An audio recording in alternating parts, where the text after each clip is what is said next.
This is the final project video for Machine Learning for Functional Genomics by Simon Panamki and Alexander Gee on modeling genome-wide transcriptional elongation progression via RNA polymerase II pausing prediction using deep learning.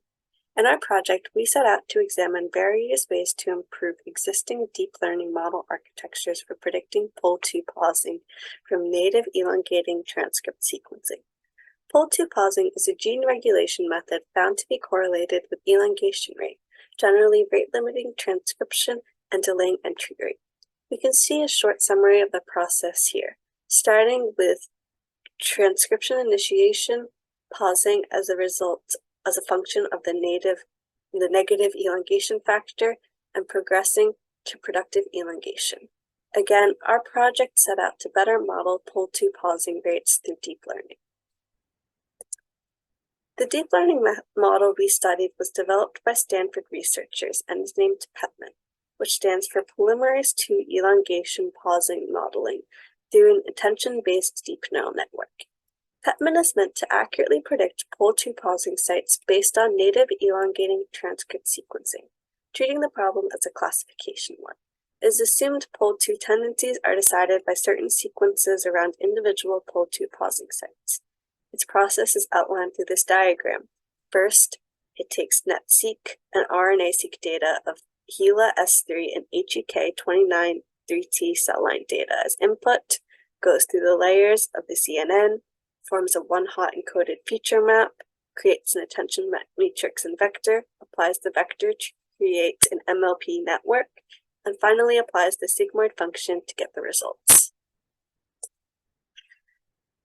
PEPMAN makes use of the convolutional layers with a batch normalization and parametric rectified linear units, PRELU, an attention layer, and some dense layers. In addition to PEPMAN, the study that created it experimented with other CNN-based architectures, including a version of PEPMAN without the attention layers, referred to as pre-PEPMAN, a vanilla CNN, and a CNN LSTM, or long short-term memory combination.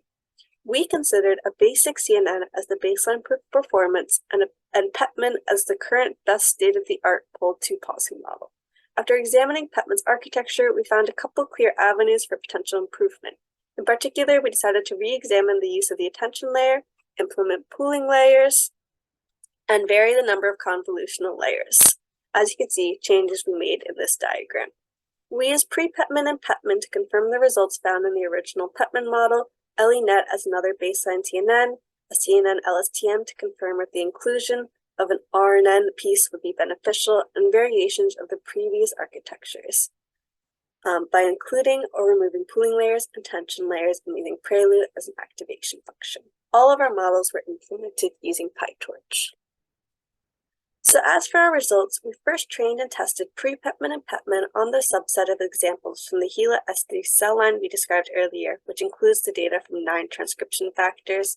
We achieved a similar AUROC to the original paper. We then tested the performance of our LENet style CNN and found that it performed relatively well for the task with an AUROC of 84.84, making use of the PRELU activation instead of ReLU proved to further improve the results of the LENet style CNN with or without the addition of an attention layer. Our attempts to incorporate RNN structures with CNNs were generally unsuccessful. However, implementing the use of additional pooling layers to both PEPMAN and pre-PEPMAN improved performance. And as shown in our AUROC bar graph, we achieved the best performance of 0.865 average AUROC with an architecture similar to PEPMAN, but with the inclusion of pooling layers, the convolutional layers, and an increase in the depth of the CNN. We refer to this model as deep PEPMAN, pictured here, because it makes use of most of the major features of PEPMAN besides the aforementioned additions. For the most part, our adjustments to the model resulted in what we expected, though the drop in performance found when attempting to make use of the attention layer with an LENet style CNN was not. Furthermore, a clear method for model improvement would be performing automated hyperparameter tuning in addition to cross-validation and subsampling for further improving evaluation robustness. One of our biggest challenges overall was finding suitable data to use with PEPMAN, as the study of elongation from existing sequencing techniques is relatively new. However, we were able to configure Pepman enough to create a new model that yields better results for predicting pole 2 causing.